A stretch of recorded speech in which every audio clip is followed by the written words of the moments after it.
Assalamualaikum warahmatullahi wabarakatuh. Kami dari kelompok 9 akan mempresentasikan mengenai uji regresi dan analisis data kasus pengaruh status gizi ibu hamil dan kadar hemoglobin terhadap berat bayi lahir dengan aplikasi SPSS. Berikut adalah tutorial cara uji regresi menggunakan aplikasi SPSS. Di sini kelompok kami mendapatkan kasus 9 berupa uji regresi, di mana seorang peneliti ingin mengetahui faktor penyebab meningkatnya kejadian BBLR dengan meneliti pengaruh status gizi dan kadar hemoglobin ibu hamil terhadap kejadian BBLR. Berikut adalah data-data yang digunakan oleh peneliti untuk mengetahui pengaruh status gizi dan kadar hemoglobin ibu hamil terhadap kejadian BBLR. Berdasarkan data ini, diketahui bahwa uji regresi ini merupakan uji regresi linier berganda, yang mana uji ini merupakan bentuk uji regresi linier variabel bebasnya lebih dari satu. Jadi, apabila kita ingin mengetahui pengaruh dua variabel X atau lebih terhadap variabel Y, maka digunakan analisis regresi linier berganda ini.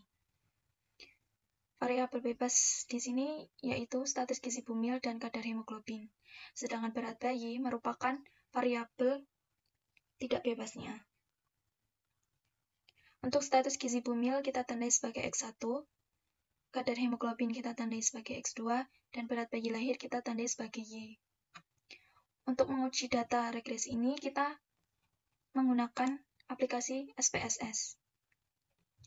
Pertama, kita membuka terlebih dahulu aplikasinya, kemudian kita klik ke variabel view. Dalam kolom name, kita tuliskan variabel-variabelnya, yaitu variabel X1, X2, dan Y. Untuk bagian kolom label, kita isi dengan nama-nama dari variabel-variabel ini. Untuk X1, kita beri nama status gizi ibu hamil. Untuk X2, kita beri nama sebagai kadar hemoglobin. Dan untuk variabel Y-nya, kita beri nama berat bayi lahir.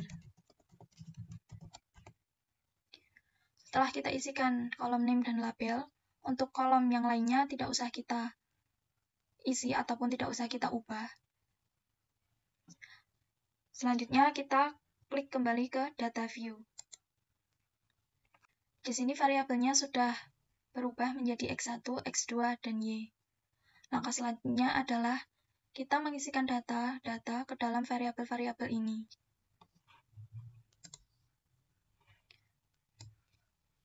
Untuk datanya, ini saya sudah tuliskan di Excel, kemudian di copy, lalu kita pindahkan ke SPSS.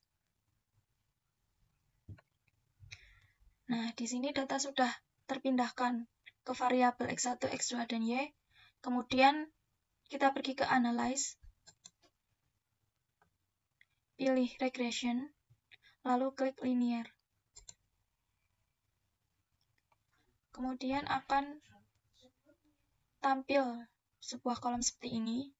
Langkah selanjutnya adalah kita pindahkan variabel-variabel ini ke dalam dependent dan independent. Untuk dependent kita isikan dengan variabel Y. Kita pindahkan. Nah, untuk independent kita isi dengan variabel X1 dan juga X2. Setelah semua variabel terpindah, maka kita klik OK. Kita tunggu data uji regresinya.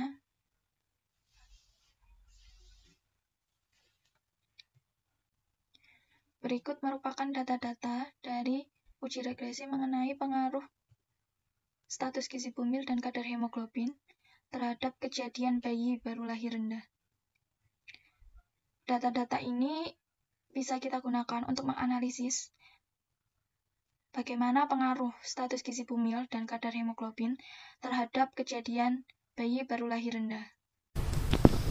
Berikut adalah hasil output analisis data pengaruh status gizi dan kadar hemoglobin ibu hamil terhadap kejadian bayi baru lahir yang diperoleh dari analisis regresi berganda dengan aplikasi SPSS. Output ini akan digunakan untuk memahami dan melihat ada atau tidaknya pengaruh variabel X terhadap Y. Untuk menganalisis hasil output, yang pertama dilakukan adalah merumuskan hipotesis. Diperoleh 3 hipotesis atau dugaan sementara, yaitu hipotesis pertama, terdapat pengaruh status gizi bumil terhadap berat bayi lahir. Hipotesis kedua, terdapat pengaruh kadar hemoglobin terhadap berat bayi lahir.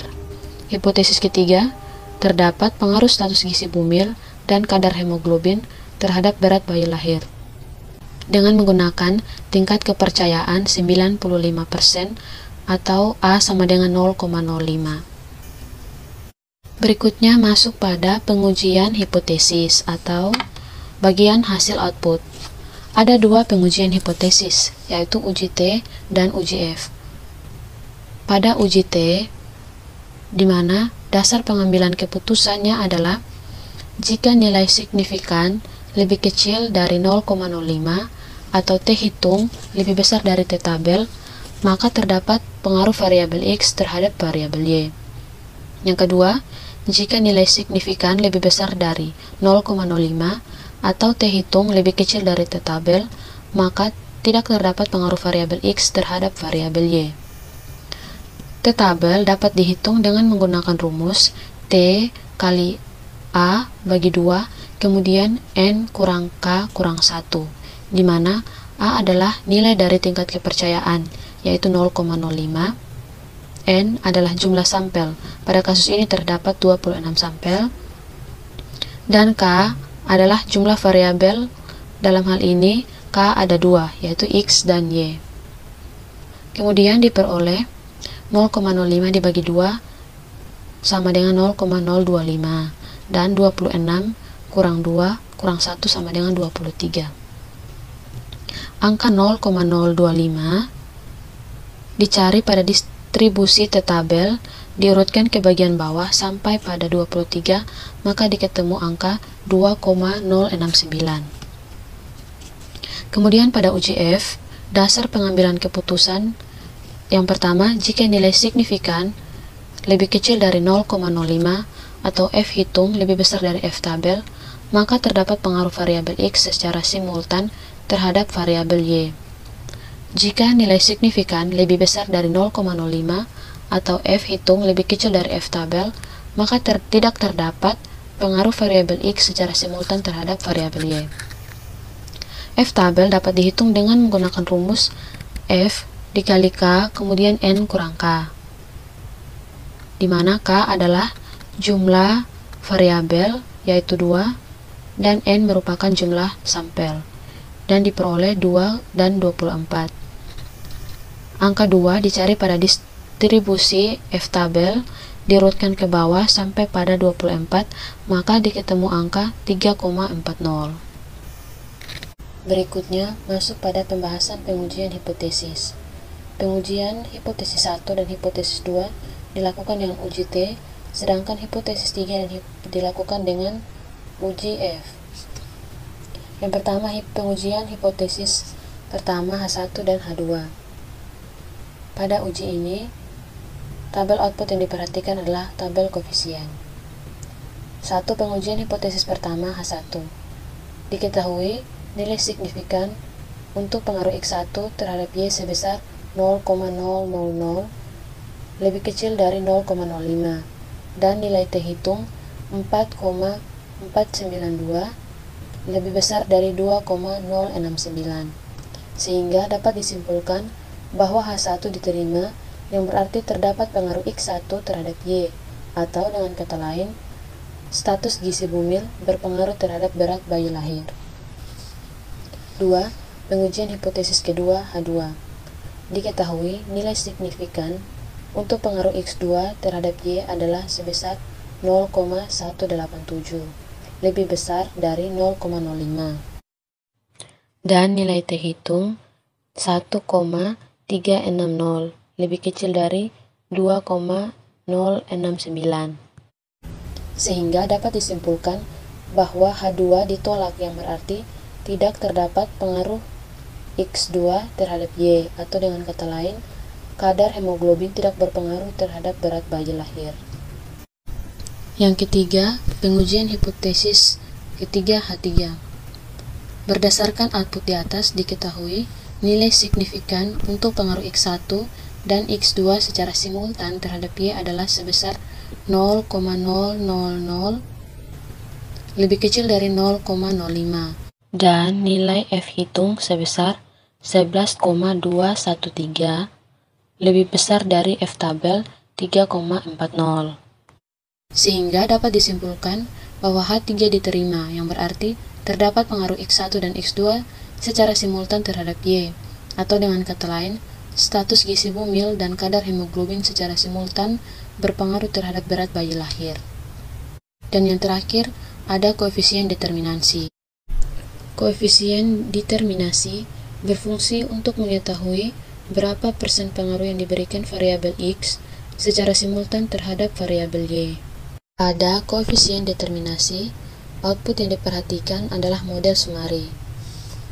Berdasarkan output di atas, diketahui nilai R² sebesar 0,494. Hal ini mengandung arti bahwa pengaruh variabel X1 dan X2 secara simultan terhadap variabel Y adalah sebesar 49,4%.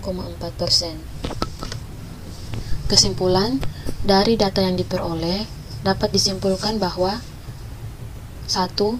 Uji H1 menyatakan status gizi bumil berpengaruh terhadap berat bayi lahir.